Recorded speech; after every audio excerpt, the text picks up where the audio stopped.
Previously on Survivor NZ, the Chani tribe was on a losing streak that saw them sent to tribal council for the second time in a row. Brad found a hidden immunity idol at Khangkhaw and Karla was the second survivor voted out at Chani. Survivor NZ contestants for the second season. Source: One News. After Karla was voted out, Franky says she doesn't trust JT and he has to go next. This is the first time anyone has challenged the strategist behind the first two votes at Chani, but will she be wily enough to get an alliance to rally behind her if they go to tribal again? Spirits are at an all-time low at Chani after their losing streak, and they all seem to be praying for a tribe swap as Day 7 breaks. Over at Khangkhaw, the mood couldn't be any different. They have won every challenge so far and haven't really needed to start playing the game yet. Can Chani find redemption and win reward? Reward challenge time. It's the Survivor Classic one-on-one showdown where competitors from each tribe have to knock a statue off each other's platform that they are holding in one hand. Brad and Dave battle it out at the reward challenge. Source: One News. A historic moment in the season as Chani blitzed Khangkhaw to win. It almost seemed like Khangkhaw felt sorry for them and let them have a victory. Seeing as this is Survivor, though, I doubt that was the case. Either way, Chani get fishing gear as a reward, and even more importantly, their first win gives them a new belief heading into the next immunity challenge. JT is more concerned with looking through the fishing gear to see if there is a hidden immunity idol clue buried in amongst it. The Survivor superfan is correct, but Eve finds the clue first and naively shows it to her tribe mates instead of keeping it for herself. Renee and JT can't believe Eve didn't keep the clue to herself, and the whole tribe goes on a treasure hunt to dig up the idol.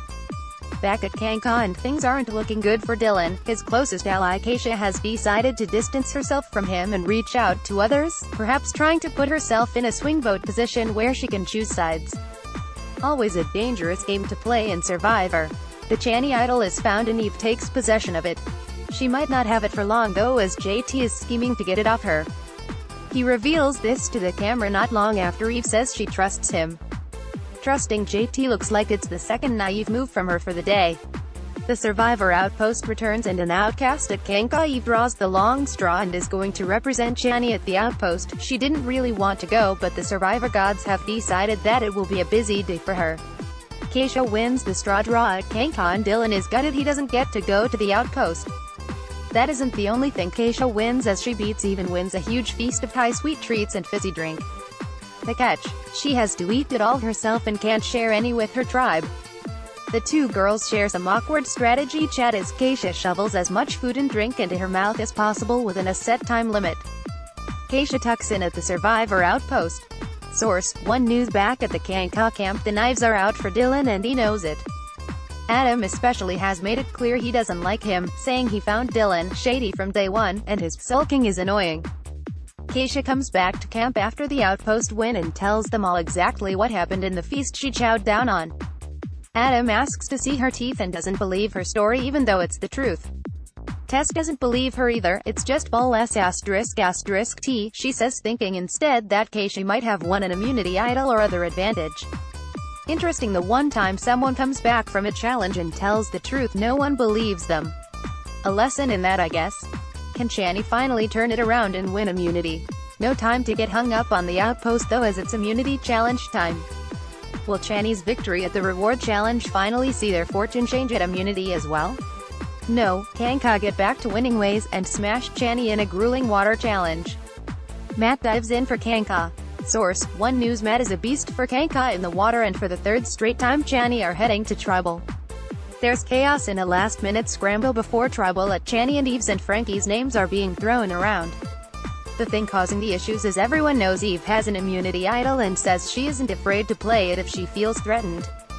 She definitely should feel threatened, as master manipulator JT is still cooking up a plan to get the idol off Eve so she can be voted out in a blindside at some stage. If he pulls that off, I will officially eat my Survivor branded hat. Franky is also trying to make sure Eve is voted out, but in a last-minute conversation she tries to switch the vote onto Renee, realizing that Eve can play the idol to ensure her safety. Strange that it took so long for the fact that Eve has the idol to come into her thinking.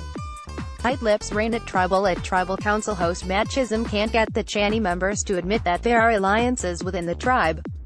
He isn't buying it though, and seeing as this isn't his first rodeo, you'd assume he knows what he's talking about. Tense times for Chani at tribal. Source: One News. This is the hardest vote to call so far, with the idol out in the open. In the end, Eve's tactic of threatening to play it works out for her. She manages to keep it in her possession, and Franky is the third person voted out of Chani and Survivor NZ. Maybe sharing the fact she has an idol will end up being a genius move by Eve in the long run, as no one wants to challenge her. I personally don't think so, but I can't say I have ever won a season of Survivor either. The scene is set for an exciting fourth episode. Will Chani finally win an immunity challenge next week, or will there be a tribe merge to end their misery? List of survivors and vote status: Adam, 28, self-employed; Auckland Arun, 30, dairy farmer; Waikato Brad, 27, school teacher; Nelson Dave, 26, clinical pharmacist; Auckland Dylan, 26, retail manager; Whangarei Eve, 26, hiking guide; Auckland Franky, 24, journalist; Auckland, voted out episode 3, Josephine, 23, audio post-producer; Blenheim, voted out episode 1, Josh, 28, chartered accountant; New Plymouth JT, 32, project manager; Manawatu Karla, 37, reporter; Palmerston North, voted out episode 2, Keisha, 24, social worker; Harofanu, The Hits wildcard; Liam, 23, videographer; Tauranga Lisa, 38, school librarian; Christchurch Matt, 25, rocket technician; Auckland Renee, 28, real estate agent; Auckland Tara, 44, full-time mum; Hamilton Tess, 24, office manager; Christchurch